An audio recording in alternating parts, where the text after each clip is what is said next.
ఎడమ సాగర్ నుంచి ఇప్పుడు నీళ్లను మేము విడిచిపెట్టడం జరిగింది.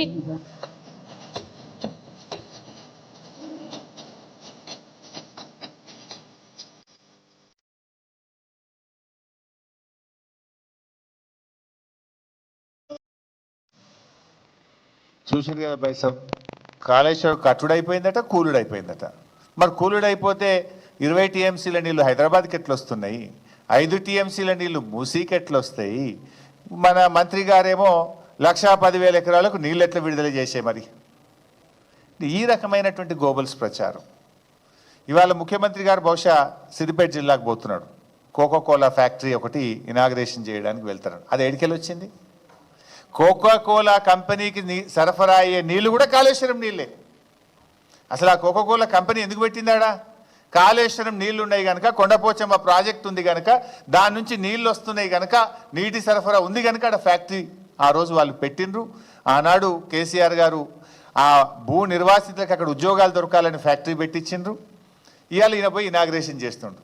ఇవాళ రేవంత్ రెడ్డి గారు ఇనాగ్రేషన్ చేసే కోకోకోలా ఫ్యాక్టరీ కూడా కాళేశ్వరం ప్రాజెక్టులో అంతర్భాగమే.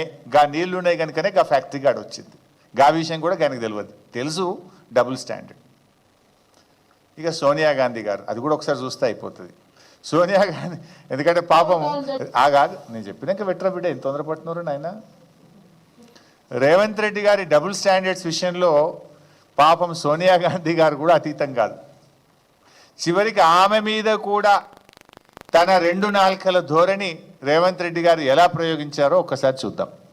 బలిదేవత అని చెప్పి ఆమెకు బిరుదు ఇవ్వండి, అప్పుడు సరిగ్గా సరిపోతుంది. ఆమె నైజానికి, ఆమె చేసిన నీచమైన పనులకు 1000 మందిని బలి తీసుకున్నందుకు ఈ పార్టీ వాళ్ళు చేసే పనులు కూడా తెలంగాణ ప్రజలకు కళ్ళగట్టినట్టుగా ఉంటది. సోనియమ్మ అమ్మ, సోనియమ్మ అమ్మ, మా 4 కోట్ల తెలంగాణ బిడ్డలకు కన్న తల్లి. ఇప్పుడు కూడా చూసాం, ఇందులో కూడా అంతే. పచ్చ పార్టీలో ఉన్నప్పుడేమో బలిదేవత, 3 రంగుల జెండా పట్టంగానే అమ్మ, పెద్దమ్మ, అమ్మమ్మ, దేవత. అంటే ఆయన ఎప్పుడు ఎట్లయినా మాట మార్చగలుగుతాడు. అవసరమైతే కాళ్ళు పట్టగలుగుతాడు, అవసరం తీరితే కాళ్ళు బట్టి గుంజగలుగుతాడు. ఆ చేయితోనే పూలు విసరగలుగుతాడు, ఆ చేయితోనే రాళ్ళు కూడా విసరగలిగేటువంటి నేర్పరి మన రాష్ట్ర ముఖ్యమంత్రి రేవంత్ రెడ్డి గారు. అంటే చివరికి సోనియా గాంధీ గారి విషయంలో కూడా ఆయన డబుల్ స్టాండర్డ్, ఆయన 2 నాలుకల ధోరణి పాపం ఆమెకు కూడా తప్పలేదు. Next party ఫిరాయింపులు.